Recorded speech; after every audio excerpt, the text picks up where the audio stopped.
The golden stories में आपका स्वागत है। आइए सुनते हैं हरिशंकर परसाई का लिखा व्यंग्य पहला सफेद बाल। आज पहला सफेद बाल दिखा। कान के पास काले बालों के बीच से झांकते इस पतले रजत तार ने सहसा मन को झकझोर दिया। ऐसा लगा जैसे वसंत में वनश्री देखता घूम रहा हूं कि सहसा किसी झाड़ी से शेर निकल पड़ेगा। पुराने जमाने में किसी मजबूत माने जाने वाले किले की दीवार पर रात को बेफिक्र घूमते गर्विले किलेदार को बाहर से चढ़ते हुए शत्रु के सिपाही की कलगी दिख जाए, या किसी पार्क के कुंज में अपनी राधा को हृदय से लगाए प्रेमी को एकाएक राधा का बाप आता दिख जाए। कालीन पर चलते हुए कांटा चुभने का दर्द बड़ा होता है। मैं अभी तक कालीन पर चल रहा था। रोज नरसी जैसी आत्मा रति से आईना देखता था। खुंगराले काले केशों को देखकर सहलाकर संवारकर प्रसन्न होता था। उम्र को ठेलता जाता था। वार्धक्य को अंगूठा दिखाता था। पर आज कान में ये सफेद बाल फुसफुसा उठा। भाई मेरे, एक बात कॉन्फिडेंस में कहूं, अपनी दुकान समेटना अब शुरू कर दो। मरण को त्योहार मनाने वाले ही मृत्यु से सबसे अधिक भयभीत होते हैं। वे त्योहार का हल्ला करके अपने हृदय के सत्य भय को दबाते हैं। तभी से दुखी हूं। ज्ञानी समझाएंगे जो अवश्यम भावी है उसके होने का क्या दुख। जी हाँ, मौत भी तो अवश्यम भावी है। तो क्या जिंदगी भर मरघट में अपनी चिता रचते रहें और ज्ञानी से कहीं दूर दुख जीता जाए। वे क्या कम ज्ञानी थे जो मरणासन लक्ष्मण का सिर गोद में लेकर विलाप कर रहे थे। मेरे सब पुरुषार्थ ठाको। स्थित प्रज्ञ दर्शन अर्जुन को समझने वाली की आंख उद्धव से गोकुल की व्यथा कथा सुनकर डबडबा आई थी। मरण को त्योहार मानने वाले ही मृत्यु से सबसे अधिक भयभीत होते हैं। वे त्योहार का हल्ला करके अपने हृदय के सत्य भय को दबाते हैं। मैं वास्तव में दुखी हूं। सिर पर सफेद कफन बुना जा रहा है। आज पहला तार डाला गया है। उम्र बुनती जाएगी इसे, और यह यौवन की लाश को ढक लेगा। दुख नहीं होगा मुझे, दुख उन्हें नहीं होगा जो बूढ़े ही जन्मे हैं। मुझे गुस्सा है इस आईने पर। वैसे तो ये बड़ा दयालु है। चेहरा सुडोल बनाकर बताता रहा है। आज एकाएक यह कैसे क्रूर हो गया। क्या इस एक बाल को छिपा नहीं सकता था? अरे इसे दिखाए बिना क्या उसकी ईमानदारी पर बड़ा कलंक लग जाता। उर्दू कवियों ने ऐसे संवेदनशील आईनों का जिक्र किया है जो माशूक के चेहरे में अपनी ही तस्वीर देखने लगते हैं, जो उस मुख के सामने आते ही गश खाकर गिर पड़ते हैं, जो उसे पूरी तरह प्रतिबिंबित ना कर सकने के कारण चटक जाते हैं। सौंदर्य का सामना करना कोई खेल नहीं है। मूसा बेहोश हो गया था। ऐसे भले आईने होते हैं उर्दू कवियों के, और यह एक हिंदी लेखक का आईना है। मगर आईने का क्या दोष? बाल तो अपना सफेद हुआ है। सिर पर धारण किया, शरीर का रस पिलाकर पाला, हजारों शीशियां तेल की उड़ेल दी, और ये धोखा दे गए। सन्यासी शायद इसीलिए इनसे छुट्टी पा लेता है कि उस विरागी का साहस भी इनके सामने लड़खड़ा जाता है। आज आत्मविश्वास उठा जाता है, साहस छूट रहा है। किले में आज पहली सुरंग लगी है। दुश्मन को आते अब क्या देर लगेगी। क्या करूं? इसे उखाड़ फेंकूं? लेकिन सुना है यदि एक सफेद बाल को उखाड़ दो तो वहां एक गुच्छा सफेद हो जाता है। अरे भाई, रावण जैसा वरदानी होता है कमबख्त। मेरे चाचा ने एक नौकर सफेद बाल उखाड़ने के लिए ही रखा था, पर थोड़े ही समय में उनके सिर पर कांस फूल उठा था। एक तेल बड़ा मन राखन हो गया है। कहते हैं उससे बाल काले हो जाते हैं। नाम नहीं लिखता, व्यर्थ प्रचार होगा। उस तेल को लगाऊं, पर उससे भी शत्रु मरेगा नहीं, उसकी वर्दी बदल जाएगी। कुछ लोग खिजाव लगाते हैं। वे बड़े दयनीय होते हैं। बुढ़ापे से हार मानकर यौवन का ढोंग रचते हैं। मेरे एक परिचित खिजाब लगाते थे। शनिवार को वे बूढ़े लगते और सोमवार को जवान। इतवार उनका रंगने का दिन था। ना जाने वे ढलती उम्र में काले बाल किसे दिखाते थे। शायद तीसरे विवाह की पत्नी को, पर वे उन्हें बाल रंगते देखती तो होगी ही। और क्या स्त्री को केवल काले बाल दिखाने से यौवन का भ्रम उत्पन्न किया जा सकता है?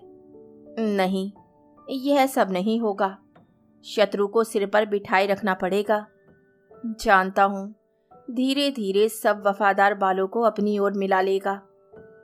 याद आती है मेरे समान धर्मी कवि केशवदास की, जिसे चंद्रवदन लोचनी ने बाबा कह दिया, तो वह बालों पर बरस पड़ा था। हे मेरे पूर्वज, दुखी रसिक कवि, तेरे मन की ऐंठन मैं खूब बखूबी समझ सकता हूँ। मैं चला आ रहा हूँ तेरे पीछे। मुझे बाबा तो नहीं, पर दादा कहने लगी है बस। थोड़ा ही फासला है। मन बहुत विचलित है।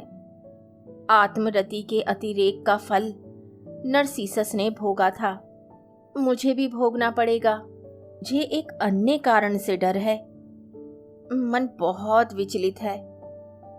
मैंने देखा है, सफेद बाल के आते ही आदमी हिसाब लगाने लगता है कि अब तक क्या पाया, आगे क्या करना है और भविष्य के लिए क्या संचय किया। हिसाब लगाना अच्छा नहीं होता। इससे जिंदगी में वणिक वृत्ति आती है, और जिससे कुछ मिलता है और जिस दिशा से कुछ मिलता है, आदमी उसी दिशा में सिजदा करता है। बड़े बड़े हीरो धराशायी होते हैं। बड़ी बड़ी देव प्रतिमाएं खंडित होती हैं। राजनीति, साहित्य, जनसेवा के क्षेत्र की कितनी महिमा मंडित मूर्तियां इन आंखों ने टूटते देखी है। कितनी आस्थाएं भंग होते देखी है। बड़ी खतरनाक उम्र है यह। बड़े समझौते होते सफेद बालों के मौसम में। यह सुलह का झंडा सिर पर लहराने लगा है। ये घोषणा कर रहा है, अब तक के शत्रुओं, मैंने हथियार डाल दिए हैं, आओ संधि कर लें। तो क्या संधि होगी? संधि होगी उनसे जिनसे संघर्ष होता रहा। समझौता होगा उससे जिसे गलत मानता रहा। यौवन सिर्फ काले बालों का नाम नहीं है। यौवन नवीन भाव, नवीन विचार ग्रहण करने की तत्परता का नाम है। यौवन साहस, उत्साह, निर्भयता और खतरे भरी जिंदगी का नाम है।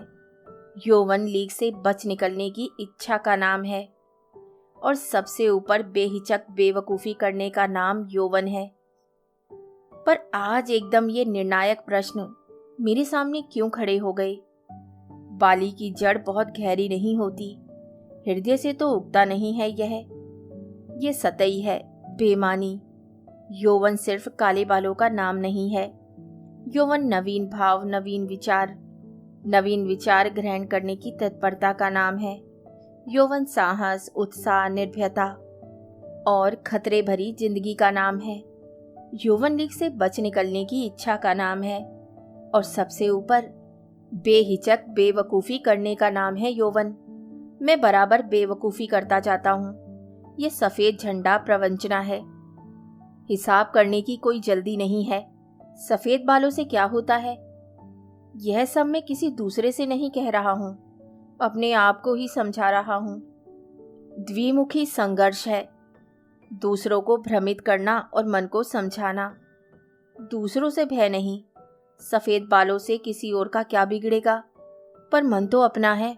इसे तो समझाना ही पड़ेगा कि भाई तू परेशान मत हो। अभी ऐसा क्या हो गया है? यह तो पहला ही बाल है। और फिर अगर तू नहीं ढीला होता तो क्या बिगड़ने वाला है? पहले सफ़ेद बाल का दिखना एक पर्व है। दशरथ को कान के पास सफ़ेद बाल दिखे तो उन्होंने राम को राजगद्दी देने का संकल्प किया। उनके 4 पुत्र थे। उन्हें देने का सुभीता था। मैं किसे सौंपूं? कोई कंधा मेरे सामने नहीं है जिस पर ये गौरव में भार रख दूं। किस पुत्र को सौंपूं? मेरे एक मित्र के 3 पुत्र हैं। सवेरे यह मेरा दशरथ अपने सुकुमारों को चुल्लू चुल्लू पानी मिला दूध बांटता है। इनके कंधे ही नहीं हैं। भार कहाँ रखेंगे?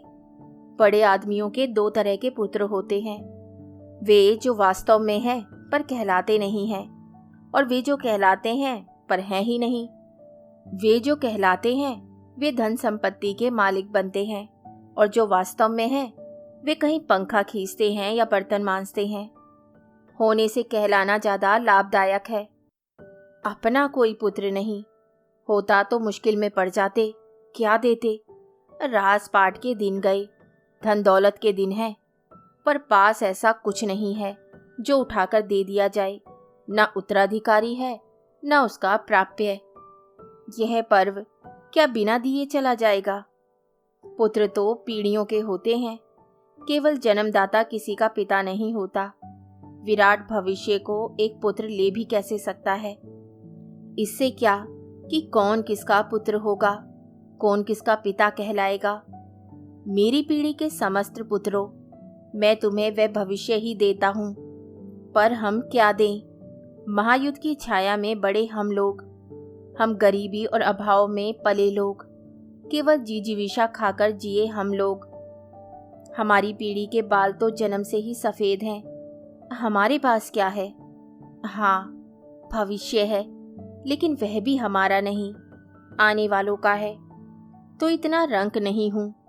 विराट भविष्य तो है, और अब उत्तराधिकारी की समस्या भी हल हो गई। पुत्र तो पीढ़ियों के होते हैं, केवल जन्मदाता किसी का पिता नहीं होता। विराट भविष्य को एक पुत्र ले भी कैसे सकता है? इससे क्या कि कौन किसका पुत्र होगा, कौन किसका पिता कहलाएगा। मेरी पीढ़ी के समस्त पुत्रों, मैं तुम्हें वह भविष्य ही देता हूँ।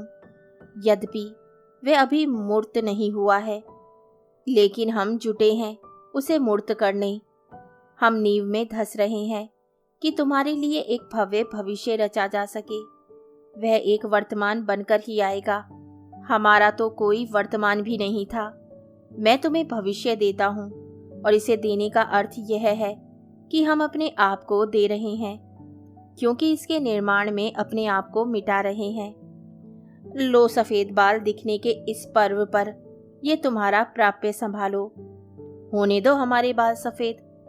हम काम में तो लगे हैं, जानते हैं कि काम बंद करने और मरने का क्षण एक ही होता है।